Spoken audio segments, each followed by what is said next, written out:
This is my favorite picture that we took in Japan with a single-use camera, and today I want to talk about my 10-day stay in Japan with the Nikon ZR.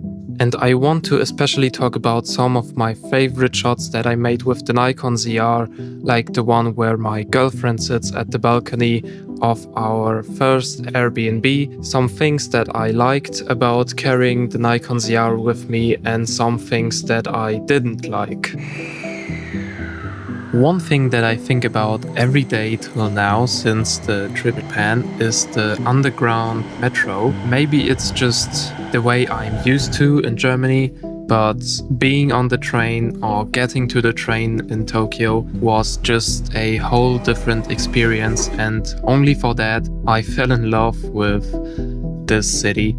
So yeah, and the most beautiful thing that when I look back is all these colors that you see on the buildings and on the streets in the city itself. You can see different colors, and it's like a composition. When you look at the left or the right street, you will see something that will catch your eye. You can't be bored by the city. I say that because my city is pretty boring. It's monotone. It has a like a very dull color palette to itself, and I love colors. And being in Japan just made me love how colorful this city really is. And to capture it with the Nikon ZR just made me realize how much I love colorful cities and not this dull color palette like white, black, beige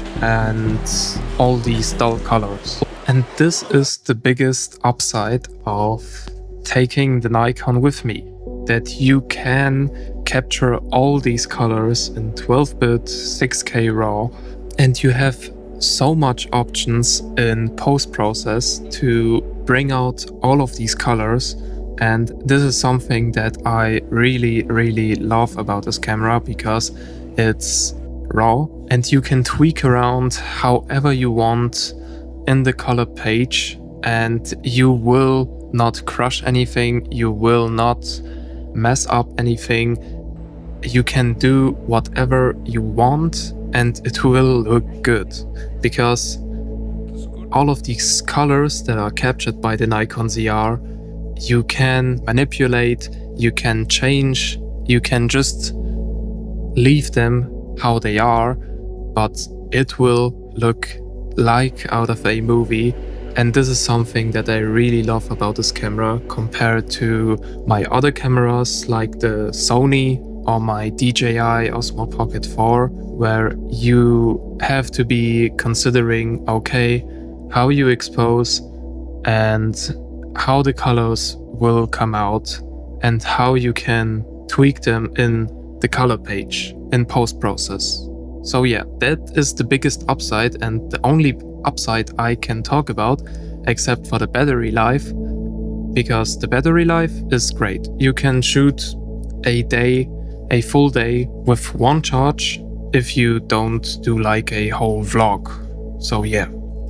And personally, I think that the Nikon ZR has no real flaws, because Red RAW is the only thing you want to shoot in this camera when you get to know how incredibly good this camera is.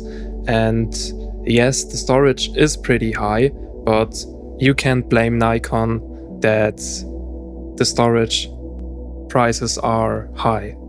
You can blame them for not giving us a lighter version of Red RAW, but I like it that you have so much flexibility in the post-process. And for me, there are no downsides, because this camera is a pocket cinema camera that you can take everywhere with you, and it was really fun to make videos in Japan with it and to see how good the results are when I got back home. So yeah, this was the video about my trip to Japan with the Nikon ZR.